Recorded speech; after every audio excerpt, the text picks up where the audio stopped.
as coisas com que ele escreve falam muito aos nossos corações. Não é um autor evangélico, mas escreve coisas importantes em nosso meio. Então, como não tem isso de forma visual, eu gostaria que você escutasse bem, prestasse bastante atenção no conceito que ele fala sobre amor, né?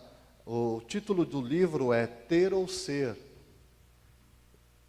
E ele diz o seguinte, eu estou lendo aqui na página 60 e 61, e o capítulo, se eu não me engano, é o capítulo 9. É uma parte onde ele fala sobre fé. Não, é a segunda parte do livro, na página 60, onde ele fala sobre fé e amor, né? Então ele diz o seguinte, preste atenção, porque no amor ele fala do casamento. Escute com atenção. Quando o casamento é baseado no amor, como nos casamentos tradicionais do passado, na convivência social e costume, porque antigamente o que ficava evidente nos casamentos antigos era muito isso. O lance do casamento funcionava muito para a sociedade ver. Então haviam costumes e situações sociais para que a sociedade pudesse ver. É isso aqui que ele está dizendo. O casal que verdadeiramente ama parece exceção. Então, vou ler novamente. Quando o casamento é baseado no amor, ou como nos casamentos tradicionais do passado, na convivência social e costume, o casal que verdadeiramente ama parece exceção. O que é convivência social, costume, interesse econômico mútuo, interesse compartilhado em filhos, dependência mútua ou ódio e medos mútuos, é conscientemente vivenciado como amor. Então, todo esse tipo de convivência que eu falei, a gente tem um conceito de que essas coisas são, de certa forma, expressões de amor, né? Até o momento em que um ou ambos os cônjuges reconhecem que não há amor entre eles e que nunca houve. Pode-se notar hoje algum progresso nesse sentido. As pessoas tornaram-se mais realistas e sóbrias, e muitos já perceberam que não é a atração sexual que significa amor, nem que um relacionamento amistoso seja manifestação de amor. Esse novo modo de ver leva a maior honestidade, assim como a mais frequente mudança de cônjuges. Não significa que tenha levado a amor mais frequente. Os novos cônjuges podem amar-se tão pouco quanto antes. A mudança de estar amando para a ilusão de ter amor pode, não raro, ser observada em pormenores concretos na história de casais que caíram em amor. Ele cita aqui um outro livro em que ele assinala que a palavra cair, na expressão cair de amor, é uma contradição em si mesma, uma vez que amar é uma atividade criativa. Só se pode estar em amor ou andar em amor. Então, para o autor, aquelas pessoas que dizem assim, nossa, eu caí de amor, estou caído de amor, né? Para ele, esta expressão cair, ela é uma expressão vazia, ela não tem nada de criativa em si, né? É uma contradição da palavra, porque quando está dizendo estou caído de amor, é uma contradição do próprio amor, porque se você está caído de qualquer jeito, né? Então ele diz que o ideal é que uma pessoa, que o amor, ele diz assim, uma vez que amar é uma atividade criativa, né? Quem concorda com isso, que amar é uma atividade criativa? É uma expressão muito interessante. Amar é uma atividade criativa, porque quem ama, ele está ali constantemente em busca de expressar esse amor que ele sente. Não é isso que nós falamos constantemente acerca do Todo-Poderoso? Vamos levar para esse amor direcionado ao Todo-Poderoso. Então, quando você diz assim, que ama ao Pai, por conta desse amor, você procura ter atividades criativas para manifestar esse amor que você tem no coração. Quando você diz assim, eu tenho amor por tal pessoa, por meu cônjuge, é isso que ele não concorda, porque quando você diz assim, eu tenho amor, isso é posse. E quando você diz assim, só se pode estar em amor ou andar no amor, não se pode cair no amor, porque cair denota para ele uma passividade. Então, quando alguém diz assim, eu caí de amor por aquela pessoa, para ele, quem cai, ele está numa atitude de passividade, ele não está fazendo nada, porque quem está caído está fazendo alguma coisa? Não está fazendo nada. Quem está caído, está caído, né? E ele continua dizendo o seguinte, durante a corte, nenhuma pessoa está ainda certa quanto a outra, mas cada qual tenta conquistar. É assim ou não é? Não tenho muita certeza se isso aqui vai dar certo, mas eu vou tentando conquistar aquela pessoa que eu pretendo. E ele vai fazendo o quê? Investimentos. Ambos são vivos, atraentes, ambos são vivos, atraentes, interessantes, sempre belos. Tanto mais que a viveza sempre embeleza a face. Nenhum tem ainda o outro. Daí a energia de cada um dirigir-se a ser, isto é, a dar e estimular o outro. Com o casamento, a situação frequentemente muda de modo fundamental. O que ele está dizendo? Que quando você está lá, naquele tempo do namoro, naquele tempo da corte, né, você cria muitas coisas. Nós criamos muitas coisas. Criamos coisas que vão desde declarações de amor, até buquês de flores e chocolates e etc. Então, todo esse momento, né, na verdade, ele é dirigido, infelizmente, a uma conquista, é isso que ele está dizendo. Porque olha o que vem a seguir. O contrato de casamento dá a cada sócio a posse exclusiva do corpo, dos sentimentos e do cuidado. Ninguém mais tem que conquistar, porque o amor tornou-se alguma coisa que se tem, uma propriedade. Ambos deixaram de se esforçar por ser amáveis e produzirem amor. Daí tornarem-se entediados e daí desaparecer a beleza. Ficam desapontados e perturbados. Já não serão mais as mesmas pessoas? Terão cometido um erro essencial? Cada qual, em geral, procura a causa da mudança no outro e sente-se enganado. Então, o que ele está dizendo é que depois que há o contrato lá de casamento, para muitos, aquele negócio da conquista, as atividades demonstrando amor, elas acabaram, porque nos tornamos o quê? Propriedade um do outro. Você se torna posse de certa maneira, então já não há mais a necessidade de fazer investimentos. E aí, os anos vão se passando,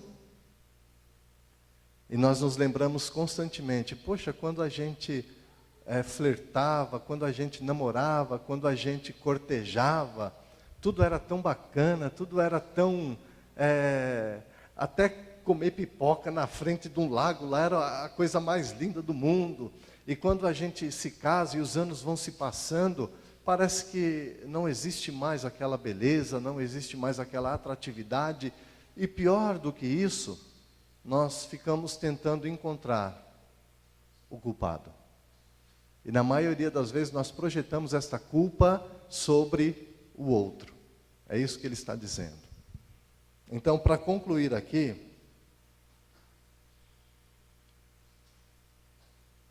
e sente-se enganado. O que não veem é que não mais são a mesma pessoa que quando se amavam um ao outro, que o erro de que se pode ter amor levou-os a deixar de amar. Agora, em vez de amar um ao outro, ajustam-se para possuir o que possuem juntos: dinheiro, posição social, casa, filhos e por aí vai. Desse modo, em certos casos, o casamento iniciado na base do amor converte-se numa propriedade amigável, uma empresa em que os dois egoísmos juntam-se no interesse, o da família. Então achei isso marcante, achei isso de um poder assim extremamente vital para quem quer compreender a sua própria relação e não quer deixar que isso aconteça. Porque com o passar dos anos, se tornam ali sócios de uma mesma empresa, de uma mesma organização, que trabalham simplesmente para um bem comum. Mas não há mais aquilo que havia no início. O que é como ele fala aqui, né? O amor, ele se converte numa propriedade amigável, uma empresa em que os dois egoísmos juntam-se no interesse, que é o da família. Ou seja, ao invés de haver o amor de um ao outro, que havia, talvez, muito provavelmente no início, há um ajuste. Esse casal agora, ele se ajusta para possuir o que possuem juntos. Então, o que nós temos em comum? A gente tem aí o trabalho, a casa, as contas a pagar, o carro, nós temos os filhos. Então, considera-se todas essas coisas, menos o sentimento, menos aquilo que deveria ter permanecido desde o princípio, né? Que é a situação do amor. Dada essa introdução, queridos, vamos começar a falar agora acerca de discórdias conjugais nas relações, harmonia versus desarmonia. Serei muito breve, não é uma coisa tão longa, vou ler bastante, mas tudo estará no Data Show. Então, abra a tua escritura no livro de Amós, capítulo 3. Celso, vamos nos preparar para cantar um cântico aqui? Vai se preparando aí, por favor, junto com a Amanda, ou só você sozinho, não sei. Mas se der para ligar o outro microfone também, beleza. Amós capítulo 3, versículo 3.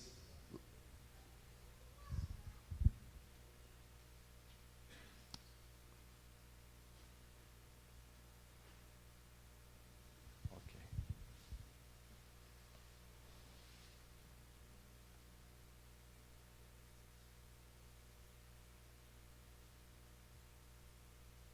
Quem achou?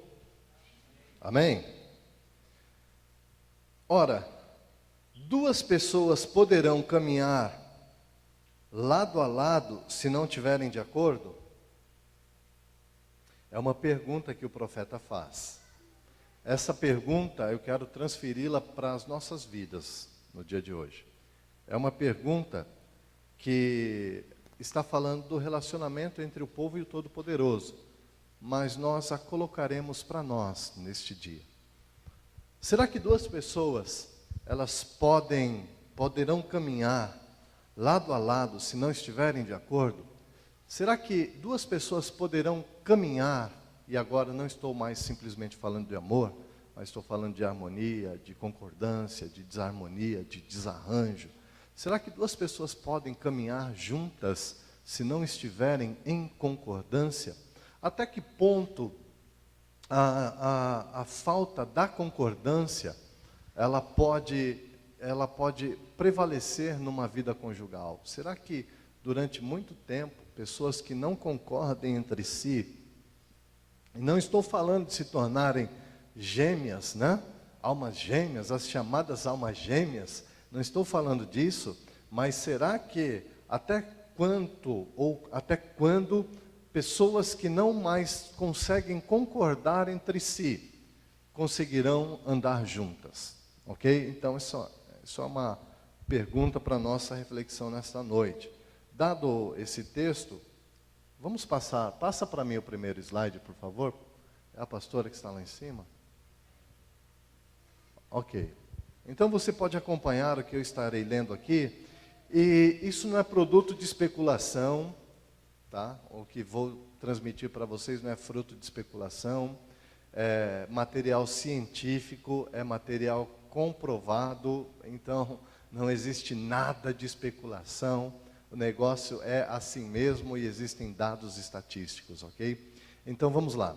Costuma-se aceitar como verdadeira a afirmação de que um casal feliz é aquele que, antes de tudo, se reconhece como tal. Não são apenas as pessoas que convivem com o casal que o definem como um casal ajustado, mas ele próprio se avalia dessa maneira, né? Então, qual é o conceito que nós temos de um casal feliz? É aquele que se reconhece como feliz em primeiro lugar. É aquele casal que olha para si mesmo e diz assim, poxa, eu sou feliz. Tanto o homem quanto a mulher pensam e dizem a mesma coisa.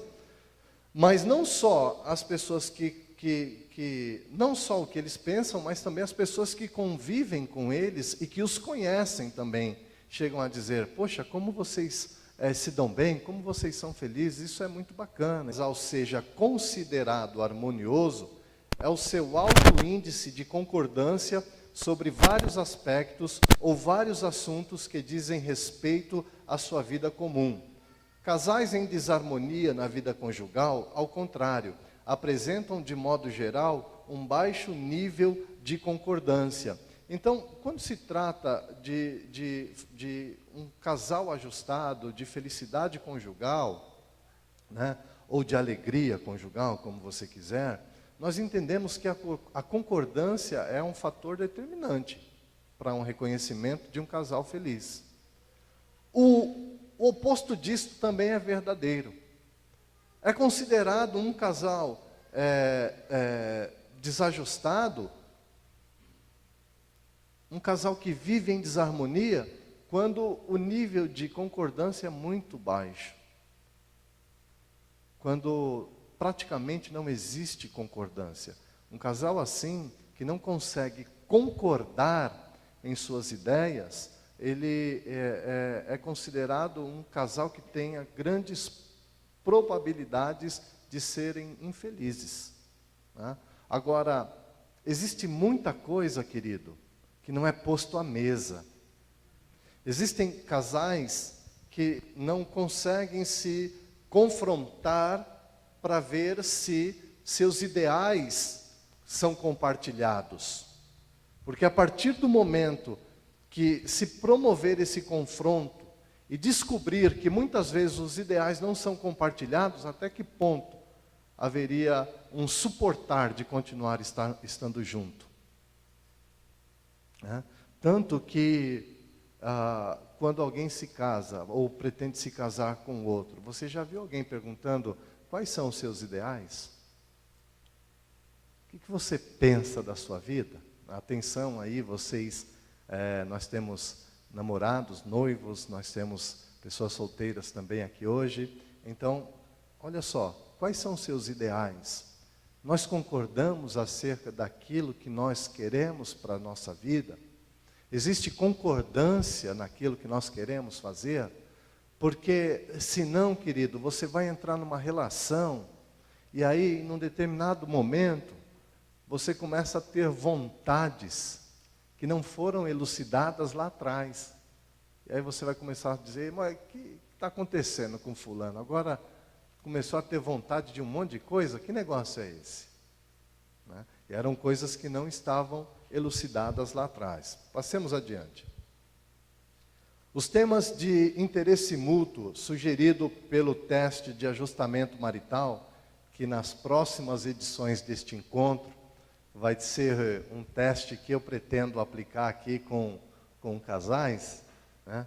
E geralmente levados em consideração ao se avaliar o nível de concordância de um casal, ao se avaliar o nível de concordância de um casal, são os seguintes. Então, este teste, o MAT, ele avalia o quanto os casais eles andam em concordância. E esse teste, o interessante dele é que ele tem uma aceitação em nível mundial, porque ele é muito assertivo nos resultados. E ele tem uma escala que diz, que é uma pontuação, é um score que mostra lá se um casal ele não anda em concordância, quando um casal ele está pouco adequado e quando um casal está bem adequado. É por isso que quando os casais, os cônjuges resolvem fazer esse teste, um cônjuge não olha o resultado do outro. Pode até saber da pontuação, mas não olha o que o outro anotou. Não fica sabendo, apenas da pontuação. Então, o que ele propõe para identificar se há níveis de concordância? Primeiro, manejo das finanças do lar. Por exemplo, uma questão que nós estávamos falando até outro dia, compras à prestação. Segundo, assuntos de lazer. Exemplo, ir dançar. Terceiro, demonstrações de afeto. O outro exemplo, com que frequência, ou qual a frequência com que se beijam, né? Quais são as demonstrações de afeto que este casal tem para eles mesmos e de certa maneira, para que os outros percebam isso também. Em quarto lugar, amigos. Por exemplo, aprovar ou desaprovar os amigos do parceiro. Isso aqui é interessante, né? Porque tem mulher que fala, aquele seu amigo não vale nada. Olha, ou você escolhe, ou você vai ficar com aquele seu amigo, ou você fica comigo, né? A mulher, o marido por outro lado, ou o homem por outro lado, né? Naquela fase inclusive de namoro, você está andando com essas meninas aí, e o negócio é o seguinte, isso não está legal, ou você para de andar com essas meninas aí, porque olha, então isso acontece muito, né? Essa aprovação e desaprovação acerca dos amigos, de com quem se anda, né? Então, há muito disso. Com aquela ali você pode andar, com aquele ali você pode andar, mas com aquele não, e com aquela não, né? Isso acontece muito. Em quinto lugar, relações íntimas, por exemplo, relações sexuais. Isso se avalia ao nível de concordância de um casal, né? Porque tem casal que de repente o marido fala assim, olha, estou com muita saúde, e nós vamos todo dia, tudo bem? Aí a mulher diz, não é bem por aí, não. Isso tem que ser quando eu só estou bem, então uma vez por mês está bom. Então, há um desarranjo, e isso é muito sério. E nós precisamos aprender a olhar para a relação sexual não como um produto ou subproduto do casamento, mas nós temos que começar a olhar para a relação sexual como um complemento, né? Como um complemento, porque quando nós não estamos bem com o cônjuge, você quer saber de relação sexual? Não quer saber, e quando faz, é só para promover uma descarga hormonal e pronto, acabou, né? Agora, é importante que para nós, o coito, a relação sexual, ela também seja investida de afeto, né? E quando nós perdemos essa questão afetiva no ato sexual, isso é comprometedor. Parece que não, mas é comprometedor, né? Por outro lado, camarada que diz assim, poxa, eu não me dou bem sexualmente com meu cônjuge. Por que não, cidadão? Porque eu queria umas 4 vezes por semana, e ela não concorda e tal. Então, isso deve ser conversado. Isso deve ser posto à mesa. Para ver o quê? Uma concordância. É importante. E é importante, né? É muito importante, porque isso está vinculado também à concordância de um casal. Em sexto lugar, filosofia de vida, ideais e objetivos que acreditam ser importantes na vida, né? Quando eu digo filosofia, não estou me referindo à matéria, estou me referindo ao estilo. Então, a concordância de um casal, ideais e objetivos. Quais são os ideais e os objetivos que vocês como um casal têm? Né? Isso é exposto? Você, marido, sabe o que a sua esposa gostaria de fazer? Você, esposa, sabe o que o seu marido gostaria de fazer? Será que já houve uma conversa, né, para dizer assim, olha, estes são os nossos ideais, estes são os nossos objetivos, né? Até 30 anos eu queria fazer tal coisa, de 30 a 40 eu quero fazer tal coisa, de 40 a 50 nós temos que caminhar por isso aqui, nós temos que batalhar isso aqui, tal. Então, existe uma filosofia de vida, ideais e objetivos que acreditam serem importantes na vida.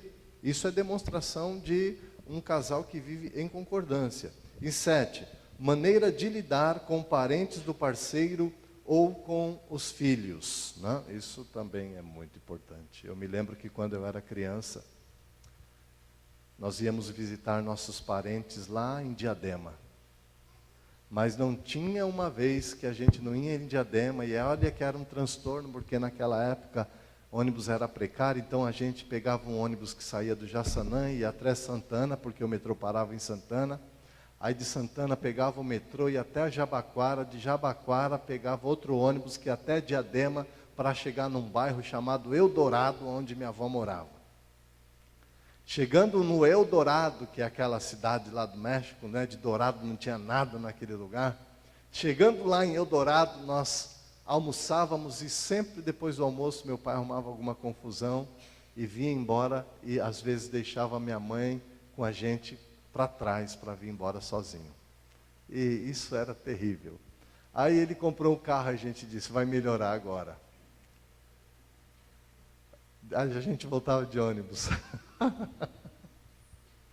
Por quê? Porque os parentes da minha mãe, os irmãos da minha mãe, o pai da minha mãe, para o meu pai não prestavam. Então havia muito desse negócio, né? Então a maneira como você lida com os parentes do parceiro ou com os filhos, isso também fala muito da concordância do casal. Então esse negócio assim, não, minha sogra não aguenta, meu sogro quando ele diz que vem em casa, que prova. Quando a gente tem que ir na casa da sua mãe, você não sabe, eu detesto quando tem que ir lá. Então, isso também é muito importante, queridos, e é um nível de avaliação para o entendimento.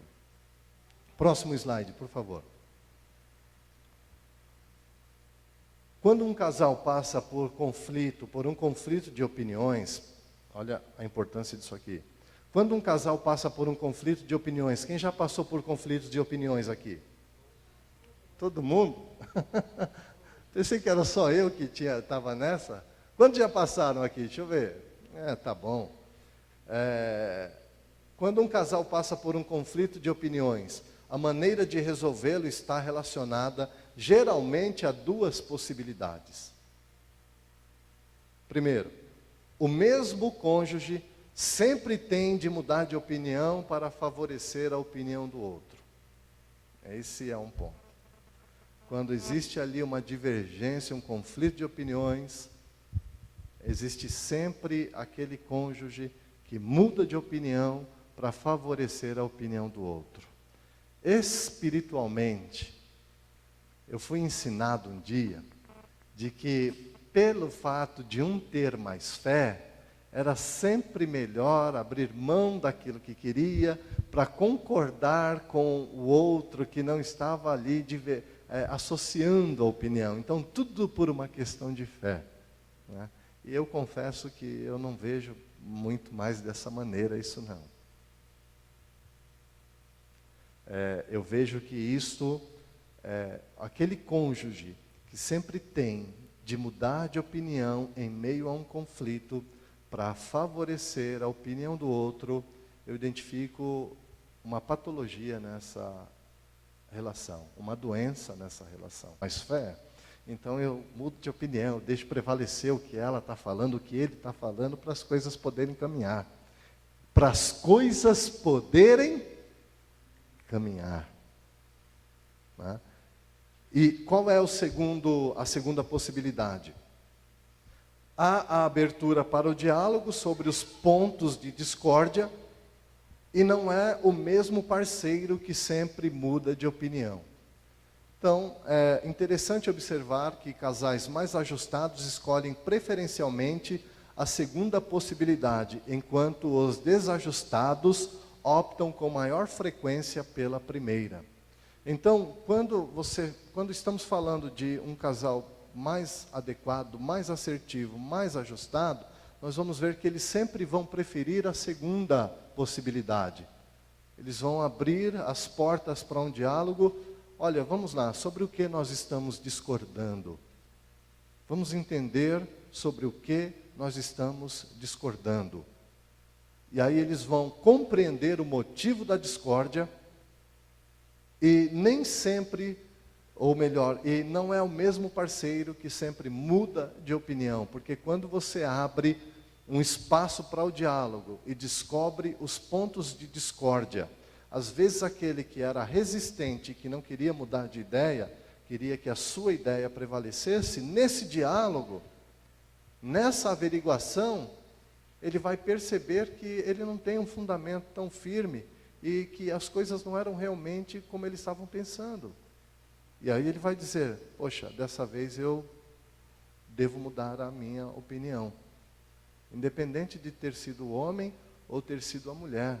Porque nós, no contexto atual, não estamos vivendo mais, isso é bom ser lembrado, naquele contexto patriarcal. Lembra do contexto patriarcal? Que mulheres e filhos batiam continência para o pai quando chegava em casa? Sim, senhor, não, senhor. Ninguém comia sem que o pai chegasse em casa, ninguém fazia nada e havia-se, não, às vezes, não um respeito pela figura do pai, mas às vezes havia um medo, né, pela figura paterna. Então, precisamos observar, queridos, que casais mais ajustados escolhem sempre, né, preferencialmente esta segunda opção. Eles vão preferir o debate, o diálogo, para compreender os pontos de discórdia. E aquele casal ou aquele cônjuge que sempre abre mão, que muda de opinião para favorecer o outro, ele está revelando nisso um desarranjo na sua relação. E isso não é uma questão de fé, como era dito antigamente. Isso é uma questão de desarranjo, nem C4, sabe C4? Os bandidos, está em moda agora, os bandidos estão usando bastante para estourar cofre aí de... você vai mudando de opinião, e sempre abrindo mão, você vai juntando C4 dentro de você. Aí vai chegar uma hora, que sabe o que vai acontecer? Essa carga de explosivo vai explodir realmente. E quando explodir, o que será? Quais consequências esta explosão irá produzir? Quais efeitos ela irá produzir? Próximo slide, por favor. Um outro motivo é o tempo de lazer, que é também um outro aspecto revelador da qualidade do ambiente conjugal.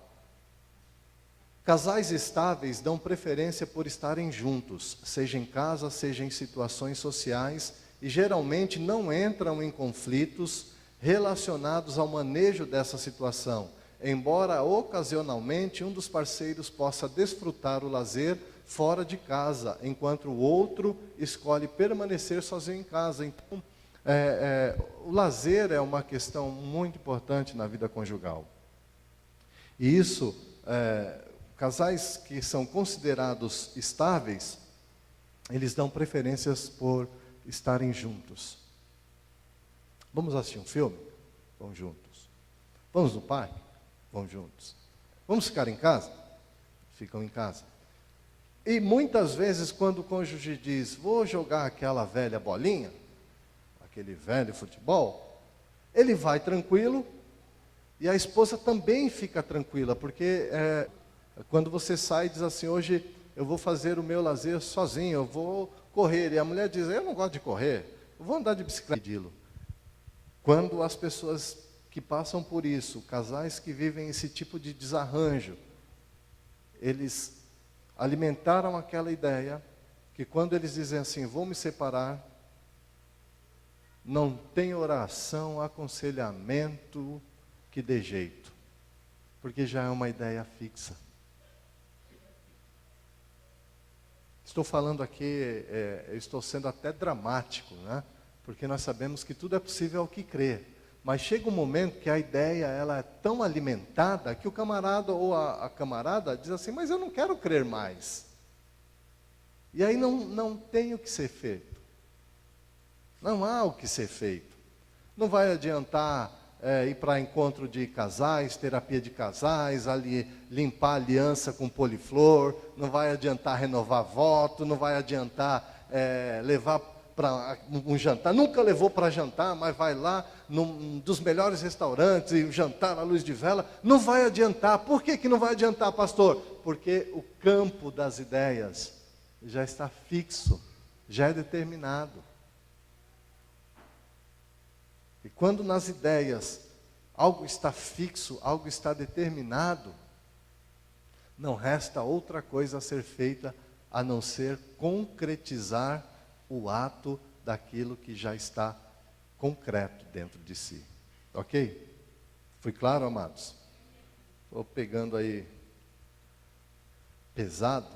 Oh, que bom. Me deram o tempo para terminar, pastor Andréia. Manda quem pode. Tá certo. Próximo slide. Já estamos encerrando, só faltam mais 2, além desse. Além disso, quando questionados sobre a hipótese olha só, além disso, além dessas ideias de serem fomentadas, além disso, quando questionados sobre a hipótese de poder escolher viver uma nova vida conjugal, casais que se dão bem escolhem mais frequentemente a possibilidade de se casarem novamente. Quando se trata de um casal bem ajustado e alguém vem e diz assim, com quem se você pudesse se casar de novo, com quem você se casaria? Um casal que vive ajustado diz, eu me casaria com ele de novo. E ela diria, eu me casaria ou vice-versa, né? Nós nos casaríamos novamente. Por quê? Porque a experiência que se tem é que foi uma relação que deu tão certo. E tudo que dá certo, você quer o quê? Hã? Então, irmãos, não precisa ter medo de falar. Tudo que dá certo, você quer repetir, você quer reproduzir. É assim que é a vida. O que dá certo, você quer reproduzir o que não dá certo? Por isso que diz, quando casais frequentemente se dão bem, escolhem com maior frequência a possibilidade de se casarem de novo, apesar das desavenças. E quando indagados sobre um possível desejo de não terem se casado, preferencialmente optam por respostas nunca ou raramente. Continuando, quando casais que não possuem um bom relacionamento são questionados sobre a possibilidade de uma nova vida conjugal, optam de preferência por alternativas diferentes, como, essa eu nem preciso falar, né? O casal vive desarranjado, desajustado. Aí vem um repórter e diz para ele, está casado há quanto tempo? Ele diz, 15, 20 anos. E aí o repórter pergunta, você gostaria de casar de novo? Eu sou livre. Não quero mais saber. Se eu pudesse desfazer esse erro da minha vida. Aí o outro já olha para o céu, Pai, me perdoa, né, por esse erro que eu cometi na minha vida. Então, alternativas diferentes como não se casar ou casar-se com pessoa diferente da que escolheu primeiramente, bem como relatam ter com frequência o desejo de não terem se casado. Então pense na sua vida. Chegar um dia em que nós possamos considerar e pensar coisas desse tipo, como talvez muito provavelmente já tenha passado pelas nossas cabeças. Poxa, por que eu me casei um dia?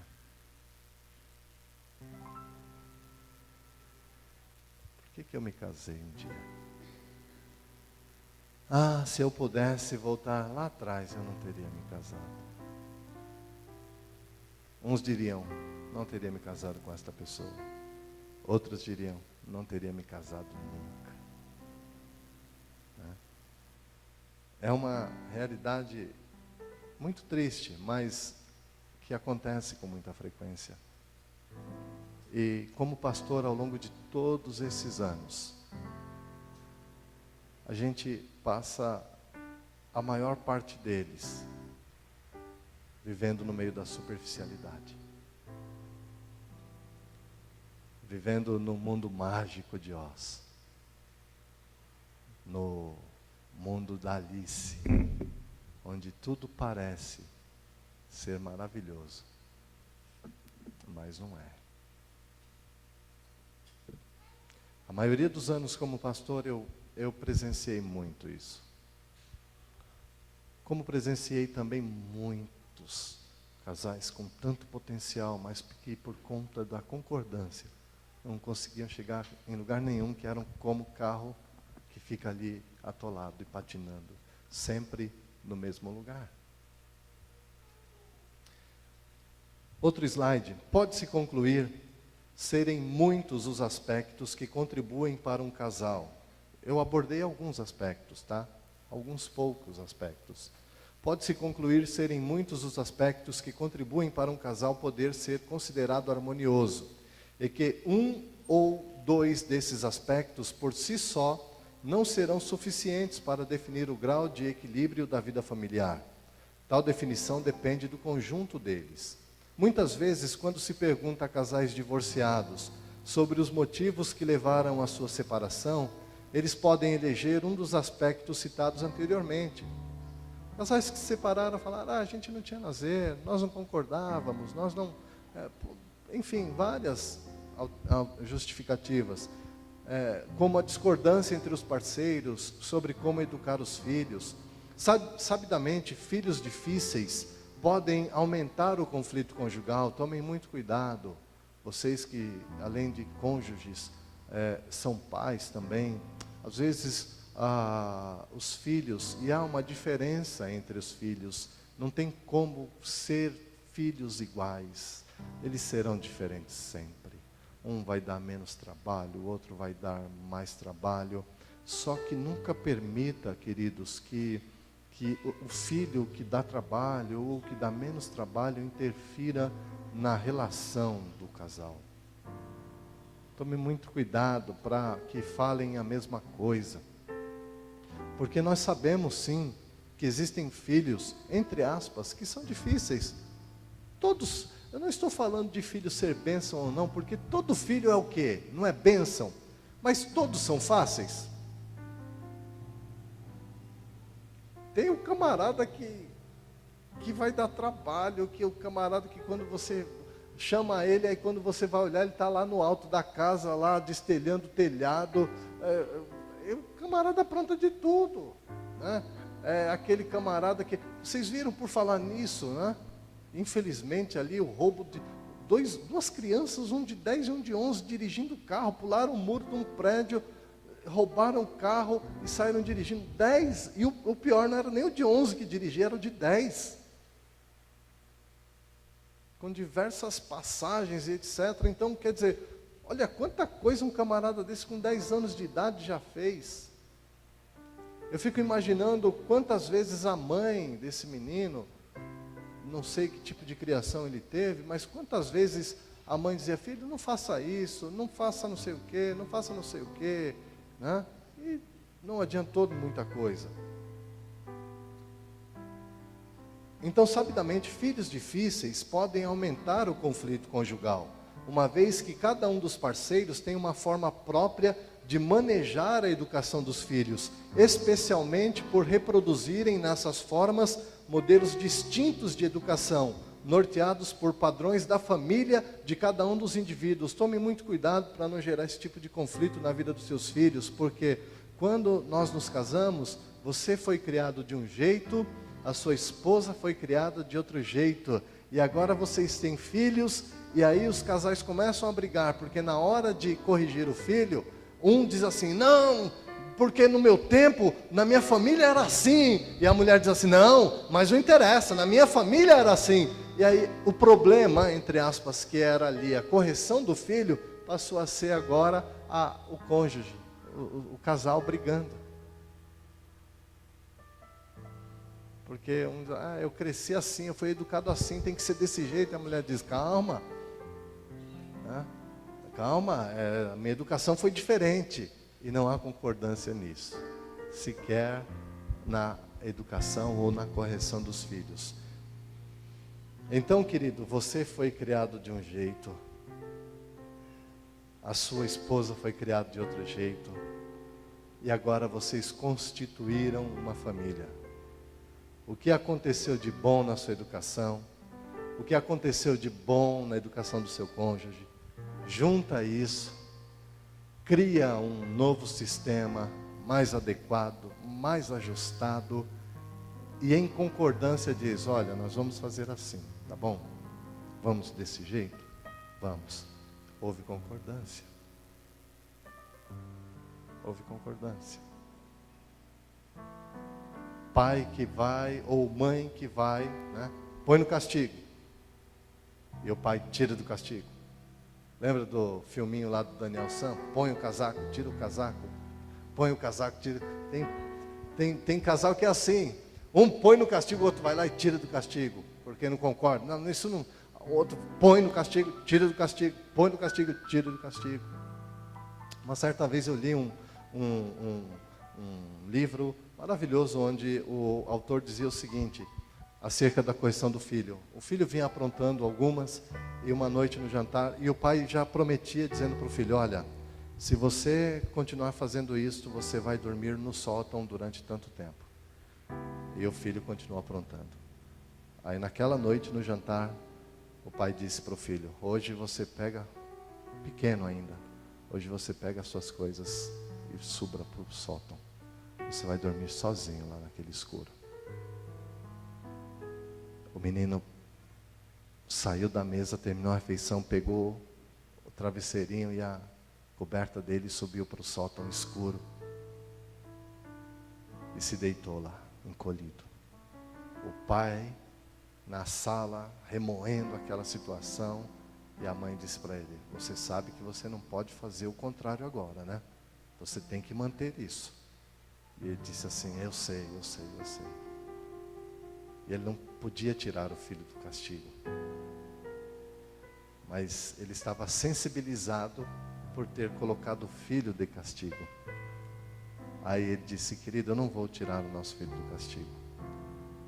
Mas nessa noite você dorme sem mim, porque eu vou dormir ao lado dele. E aí o pai foi lá, subiu, não tirou o menino do castigo, mas o acompanhou. Não é nem próprio dizer isso nesse momento, porque isso quer dizer a relação que o Senhor tem conosco. Deus não te priva de ser punido dos seus atos, ou das consequências de um ato pecaminoso que seja, mas Ele está com você em todo o tempo, Ele está com a gente ali. Mesmo no sótão escuro da vida, Ele diz assim, você vai passar pelo sótão, você vai dormir lá, mas eu vou dormir com você também, eu vou estar junto de você lá. Não é isso que as Escrituras dizem? Para onde me irei de teu espírito, Adonai? Se eu fizer a minha cama no mais profundo do oceano, lá tu estarás. Se eu esconder a minha moradia nas estrelas, ali tu estarás. Não é isso que diz as Escrituras? Então, em todo o tempo, Ele vai estar conosco. Então, para finalizar, conselho aos casais. Vamos lá? Dá para ver aí? Vamos ler esses 18 itens? Primeiro, nunca fiquem zangados ao mesmo tempo. Sim ou não? Primeiro, nunca fiquem zangados ao mesmo tempo. Então vamos dizer assim, nunca vamos ficar zangados ao mesmo tempo, ok? Já, nunca.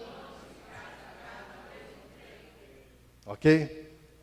Segundo, eu vou falar e vocês olhem para o cônjuge, tá? Então eu falo primeiro e vocês repetem.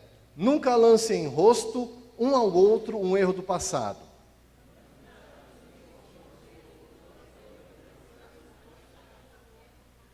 Ok? Terceiro, nunca esqueçam das horas felizes quando nós começamos a nos amar. Fala para mim.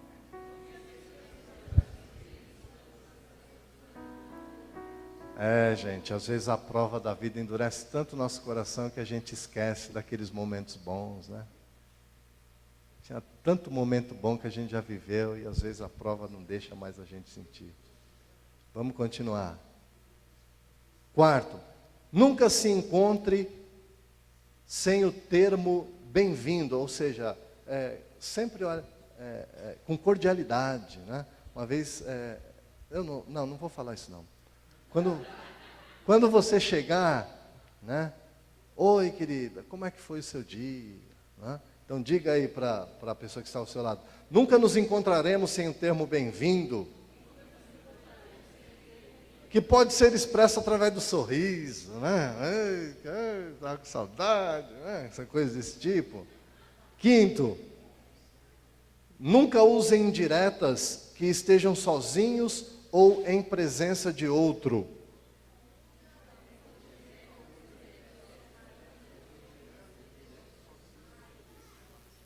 Seis, procure cada um se esforçar ao máximo para estar de acordo com os desejos do outro. Folha.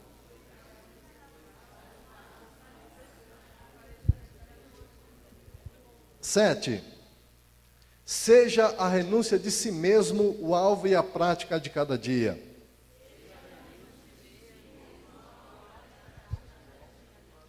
Mas sem se esquecer de tudo que a gente falou de desarranjo e desarmonia, hein? Sem deixar isso cair por terra. 8, nunca deixe o sol se pôr sobre qualquer zanga ou ressentimento. Seria melhor não zangar-se, mas diga assim, ó, nunca o sol se porá.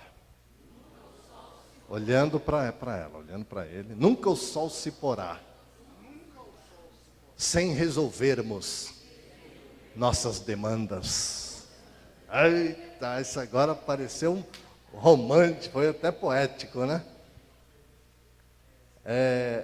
9, jamais deem ensejo a que pedido razoável tenha de ser feito 2 vezes. Isso parece Shakespeare, né?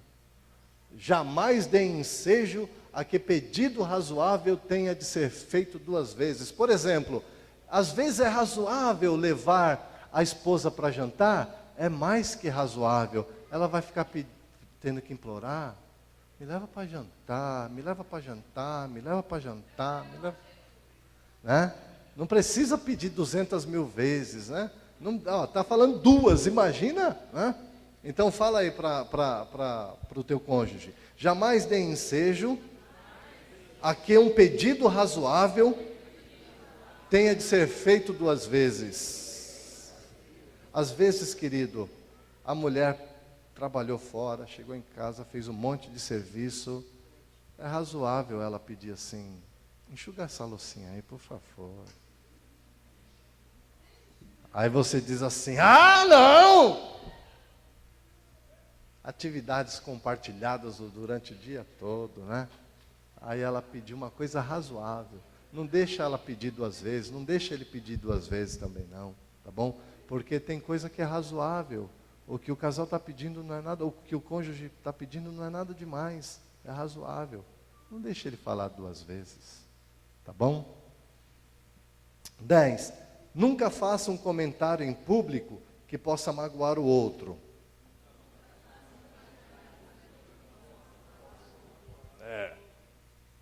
Então fala assim, eu nunca vou fazer um comentário em público que possa te magoar. Pode parecer engraçado, às vezes, mas te fere. E a pergunta é, você ama o que você fere? Ou, você fere o que você ama? Não. Se é objeto de amor, você não fere, né?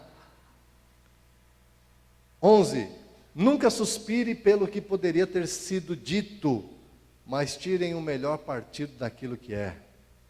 Vai, diga aí.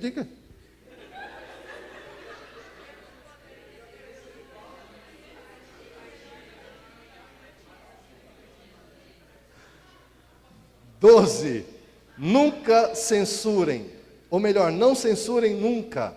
Diga, não te censurarei mais. A não ser que tenham a certeza de que foi uma falta cometida.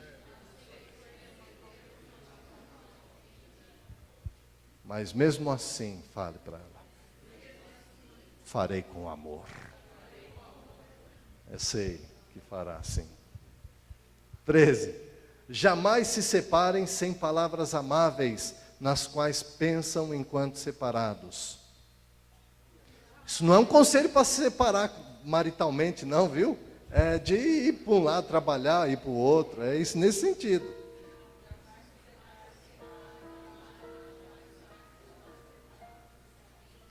Porque tem casal que está separado, tem um monte de ideia, né? A cabeça dele parece um turbilhão de ideias.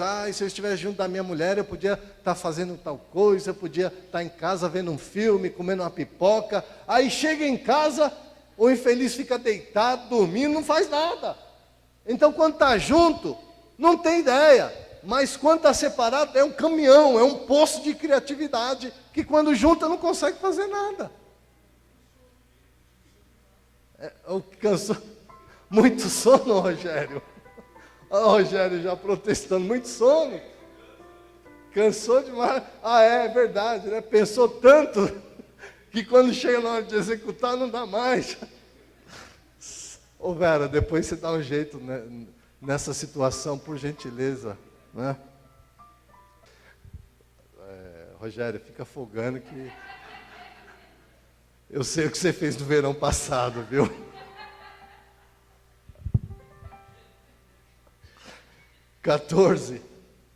Breves palavras proferidas na manhã preenchem um longo dia. Fala, breves palavras.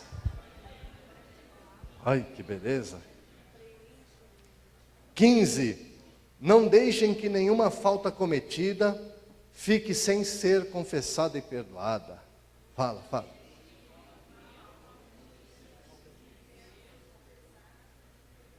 16, estamos acabando. Não se esqueça que o lugar mais próximo do céu na terra é aquele em que duas almas se tornam iguais no altruísmo. Eita, essa.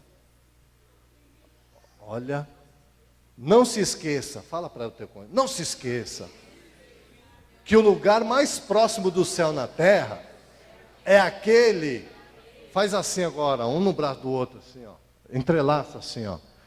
É aquele em que duas almas se tornam iguais no altruísmo. Eita, nós, hein? 17. Não fiquem satisfeitos enquanto não estiverem certos que ambos estão trilhando o caminho estrito e reto, um ajudando o outro. Diga agora, não ficarei satisfeito enquanto eu não estiver certo que nós estamos trilhando o caminho estrito e reto e estamos nos ajudando. 18. Jamais se esqueçam que o casamento foi estabelecido por Deus, pelo Eterno, e que só a sua bênção pode torná-lo o que deve ser. Então diga assim, querido, querida, jamais se esqueça que o casamento foi estabelecido pelo Eterno, e que só a sua bênção pode torná-lo o que deve ser. Amém, queridos?